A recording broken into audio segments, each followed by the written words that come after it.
రాష్ట్రంలో అర్హులైన పేదలందరికీ పట్టణాల్లో 2 సెంట్లు, గ్రామాల్లో 3 సెంట్లు, ఇంటి నిర్మాణానికి 5 లక్షలతో పాటు అర్హులైన వ్యవసాయ కూలీలకు 2 ఎకరాల సాగు భూములు పంపిణీ చేయాలని, ఎన్నికల ముందు కూటమి ప్రభుత్వం ఇచ్చినటువంటి సూపర్ 6 పథకాలు అమలు చేయాలని డిమాండ్ చేస్తూ భారత కమ్యూనిస్ట్ పార్టీ సిపిఐ తలపెట్టిన రాష్ట్ర వ్యాప్త తహసీల్దార్ కార్యాలయాల వద్ద ఆందోళనలో భాగంగా ఈరోజు కడప తహసీల్దార్ కార్యాలయం వద్ద ఆందోళన కార్యక్రమాన్ని నిర్వహిస్తూ ఉన్నాం.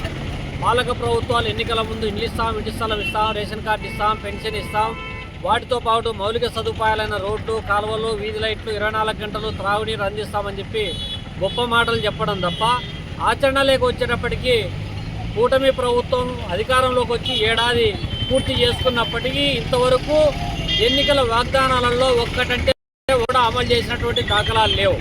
ఇవాళ చావు కబురు చల్లగా చెప్పినట్లు కూటమి ప్రభుత్వం చెప్పినటువంటి పట్టణాలలో 2, గ్రామాలలో 3 సెంట్ల స్థలం అనేటువంటిది ఇచ్చినటువంటి జీవో ప్రకారము ఈ రాష్ట్రంలో ఎవరే కానీ అర్హులైనటువంటి పేదలు ఇంటి స్థలానికి నోచుకోరు.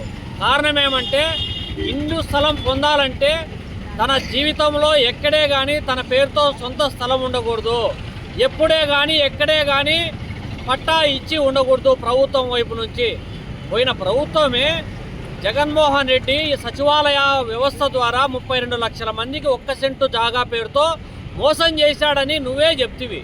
తిరిగి జగన్మోహన్ రెడ్డి మంజూరు చేసిన స్థలం కూడా ఇవాళ వాళ్ళకు ఆల్రెడీ మంజూరు అయినటువంటి లబ్ధిదారుల కింద నువ్వు ట్రీట్ చేస్తానంటే ఈ రాష్ట్రంలో ఎవరు కూడా ఇంటి స్థలానికి అర్హులు కానటువంటి పరిస్థితి. తక్షణం కూటమి ప్రభుత్వం జీవోను ఉపసంహరించుకోవాలి, గైడ్లైన్స్ మార్చాలి. ప్రస్తుత విధానం ప్రకారం ఎవరైతే ఇండ్లు కట్టుకోలేదో, ఎవరైతే అర్హులు ఉన్నారో వాళ్ళందరికీ పట్టణాలలో 2, గ్రామాలలో 3 సెంట్లు ఇంటి స్థలం ఇచ్చి 5 లక్షల రూపాయలు రుణాన్ని మంజూరు చేసి వాళ్లకు సహకరించాల్సినటువంటి అవసరం, బాధ్యత ఉంది. మరి సూపర్ 6 పథకాలలో ప్రధానమైనటువంటిది తల్లికి వందనం అనేటివి. ఎవరు చదువుకుంటా అంటే ఇంట్లో ఎంతమంది ఉంటే వాళ్ళందరికీ డబ్బులు వేస్తారని చెప్తివి. 2 సంవత్సరం అకాడమిక్ ఇయర్ అంతా పూర్తి అయిపోయింది. అన్నదాత సుఖీభవ అంటివి. 2 సీజన్లు, ఖరీఫ్ సీజన్ అయిపోయింది, రబీ సీజన్ అయిపోయింది, తిరిగి మళ్ళా ఖరీఫ్ సీజన్ వస్తూ ఉంది. అన్నదాత ఆదుకునే పరిస్థితి లేదు, సుఖంగా జీవించేటువంటి పరిస్థితి ఇవాళ లేదు. ఆర్టీసీ బస్సులలో మహిళలు యథేచ్ఛగా తిరగచ్చు అని చెప్తివి, కానీ ఇవాళ లేదు. ఇవాళ గ్యాస్ సిలిండర్ల పైన ఉచితంగా సిలిండర్లు ఇస్తానని చెప్పి 1.25 లక్ష షరతులు పెడుతుంది. అది కూడా అమలుకు నోచుకున్నటువంటి పరిస్థితి ఉంది. మహిళా సాధికారత కోసము కృషి చేస్తానని చెప్పి చెప్తివి, కానీ ఇవాళ అది కూడా అమలుకు నోచుకునేటువంటి పరిస్థితి ఇవాళ ఉంది. నిత్యము